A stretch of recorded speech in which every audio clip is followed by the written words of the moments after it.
Hey, what's going on, everybody? This is Tyrone back with Tech Life. So this is my follow-up video. Earnings call ended. I tuned into the entire earnings call and the Q&A, and I leave you guys with the same chart that I put up in this morning's video. This was, once you look through everything, this was a really bad quarter for Verizon.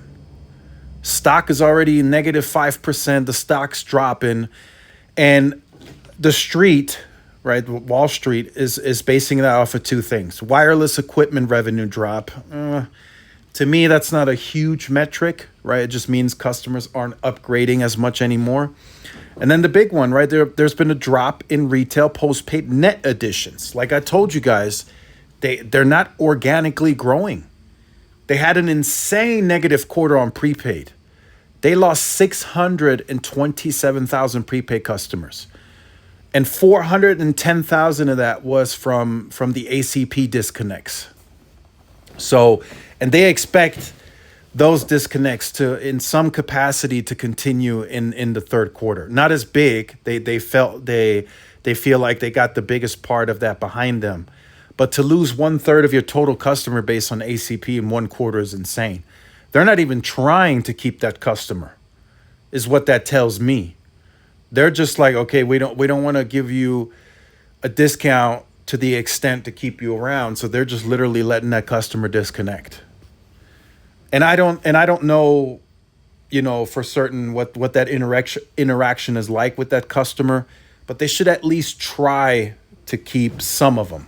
They shouldn't lose 1.1 million, but I think over time, now that they have the largest bulk of the ACP customer done, I think over time they're going to lose, eventually all of those ACP customers, because the fact that they lost 1/3 in 1 quarter tells me they're not even trying. I mean, the numbers are right in front of your faces. So again, retail postpaid phone net adds negative 8,000. They did not grow consumer organically. They did not. Now, business, right? The positives will be pointed out. Looking at it objectively, they grow business. They've been growing business. Look at the chart. Second quarter, third quarter, 23, fourth quarter. I mean, it's all positive. So business is huge for Verizon right now. That is arguably their bread and butter. Consumer it's not working. Whatever they're doing, it's not working. It's just not working. There's too many possibilities. There's too many perhaps. There's not enough commitment to say, yes, we are going to grow. Verizon couldn't even say that really on the earnings call today. So that likely tells me there's too much pressure for Verizon. And Hans clearly said on the earnings call, he does not believe in discounting already existing services. So even if the market shifts towards convergence, he doesn't believe in discounting the converged offer between broadband and wireless. He doesn't believe in discounting the wireless services. So it's not really, it's a stubborn leadership team. So yes, he did point out that Sampath believes in splitting, right, a bit of volume and value, or pricing action, whatever you want to call it. And it hasn't worked. The My Plan has been in the market for quite some time now, and they still can't organically grow. They have to do insane promotions, or they have to do something out of the very ordinary for Verizon to grow the base. So it simply hasn't worked. We can now say that because the numbers show it. They cannot grow consumer.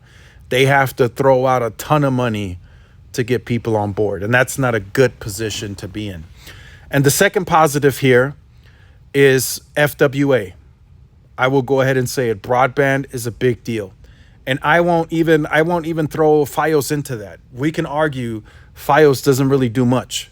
They grew Fios 13,000 customers in the second quarter. The bulk of the total home broadband growth came from FWA, 378,000 customers. That was all FWA. Fios/DSL, 13,000 customers. So they're not really, let's be honest, they're not really growing Fios much either. They're adding more homes passed in the areas that they're servicing, and yes, they are expanding some to markets that are brand new to them, but it has no effect on the overall numbers. The majority of the growth still comes from FWA. And that's likely because FWA competes at a much broader scale, but they should still be at least getting 100,000 Fios customers a quarter. But they're not even achieving that. So something's not clicking within the company. And for those of you who stick around to the end of the videos, this is a problem. And the reason this is a problem, this was pointed out at the earnings call. They used to call it a churn bubble, for those of you who've been on the channel a while. That's what they would call it. Now they're calling it pricing churn. You guys know what that means, right? They took pricing action, as they called it in the beginning of the year. They say now that pricing churn is behind them. So they grew service revenue 3.5% this quarter. That came, the only way they're not growing consumer organically. So the only way they were able to get 3.5% service revenue growth, and if you guessed it right. It's pricing increases. That's how they were able to increase. And that's 100% coming off of the pricing increase. Verizon said they grew about $1 billion of annual cash from this pricing increase. So you betcha they're going to increase price again, because they can't grow organically. There is no in between. They have to continue to show the market that they can grow service revenue. The only way that they've been able to grow service revenue is by pricing increases. So from me to you, I'm not saying this is happening. I haven't received anything, but I am confident, looking at everything, looking how it's turning out.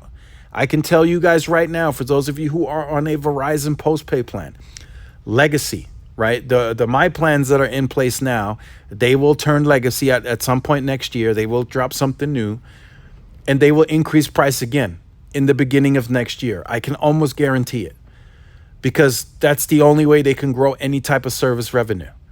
And if they can't even grow that anymore, then the stock's going to go into a free fall.